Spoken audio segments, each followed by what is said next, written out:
안녕하세요. 굿데이 김동미입니다. 오늘은 토목공 사업에 대해서 확인해 보도록 하겠습니다. 먼저 토목공 사업은 종합적인 계획 관리 조정에 따라서 토목 공작물을 설치하거나 토지를 조성 또는 개량하는 공사를 진행합니다. 보통은 도로나 아니면 댐, 하천, 그리고 교량, 철도 이런 부분은 다 토목공사업에 해당된다라고 보실 수 있습니다. 토목공사를 진행하는 경우에는 반드시 공사업 취득을 하시고 업무 진행이 가능하고요. 5천만 원 미만의 공사를 진행하는 경우에는 토목공사업 면허를 취득하지 않아도 진행이 가능합니다. 자, 토목공사업의 면허 등록 기준 먼저 확인해 보도록 하겠습니다. 등록 기준은 자본금, 기술능력, 공제조합, 시설 장비 이렇게 4가지 기준에 맞춰서 모두 준비를 했을 때 토목공사업 면허를 취득하실 수 있습니다. 그럼 이 4가지 중에서 먼저 자본금 기준에 대해서 확인해 보도록 할게요. 자, 법인 사업자와 개인 사업자 이렇게 2가지로 나눠서 진행이 가능합니다. 토목공 사업은 개인 사업자로 진행하는 경우는 거의 보지 못했지만 어쨌든 법적으로 개인 사업자도 가능하다는 것 확인하시고 진행하시길 바라고요. 법인 사업자의 경우는 5억 원 이상, 개인 사업자의 경우는 10억 원 이상의 자본금을 준비해 주셔야 합니다.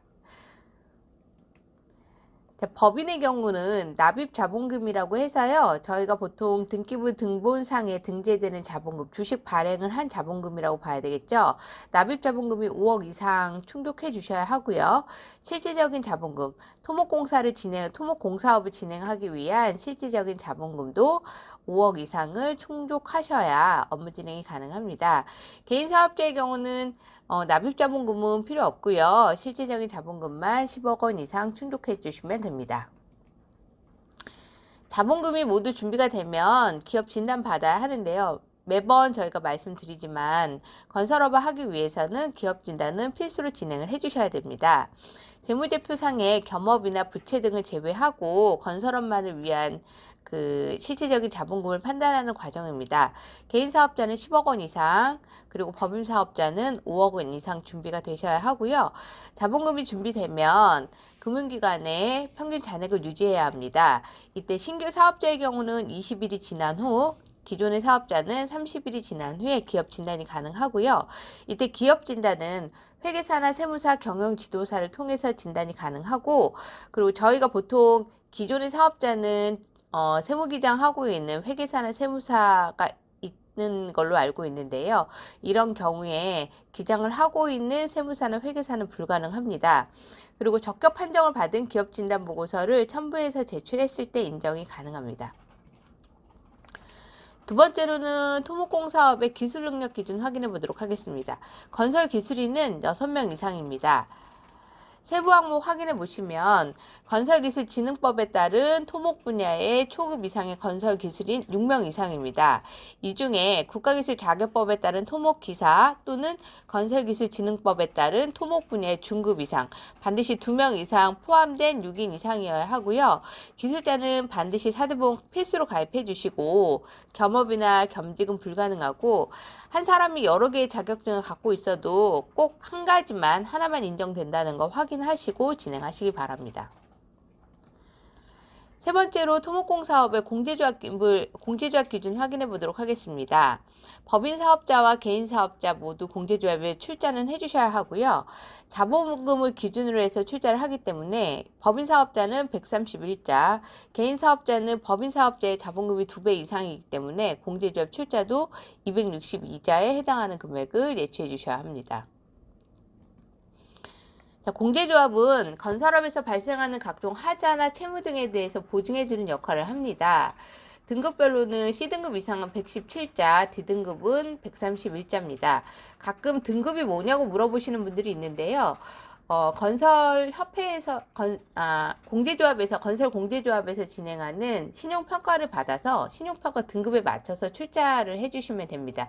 이때 등급은 C등급, D등급 이렇게 나눠져서 결과가 나오기 때문에 거기에 맞춰서 출자해 주시면 되고요. 신규 사업자의 경우는 D등급에 해당하는 131자, 약 1억 4,400만 원을 출자금으로 예치해 주셔야 합니다. 개인 사업자는 법인 사업자의 2배이기 때문에 한 2억 8,800 정도 된다고 보시면 됩니다. 자, 공제자 출자금은 면허 발급 후에도 출금은 불가능하고요. 2년 지나고 나면 약 60% 정도에 해당하는 금액을 대출받아서 사용은 가능합니다. 네, 마지막으로 시설 장비 기준 확인해 보도록 하겠습니다.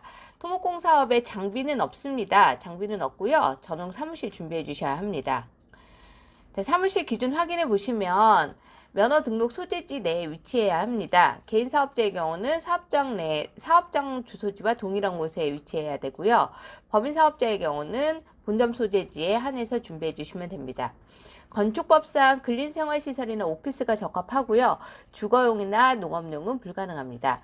단독 공간으로 타업체와 공동사용 불가능하고 간혹 타업체와 같이 사용하는 경우에는 별도의 출입문이 있고 벽체로 완벽하게 분리된 경우에는 사용이 가능합니다. 컴퓨터, 책상, 전화 등 사무용품은 반드시 준비해 주셔야 합니다. 네, 이렇게 해서 4가지 기준에 맞춰서 모두 준비를 했다라고 하면 면허 취득을 해야 되겠죠. 자, 자본금, 기술능력, 공제조합, 사무실 등의 등록기준 증빙서류가 모두 준비가 되면 사무실의 소재지가 위치한 시도 내 관할 협회에 공사업 등록 신청을 합니다. 자, 그리고 나면 관할 광역지방자치단체에서 공사업을 수리하고 심사해서 각 대표님들께 통보를 하게 됩니다.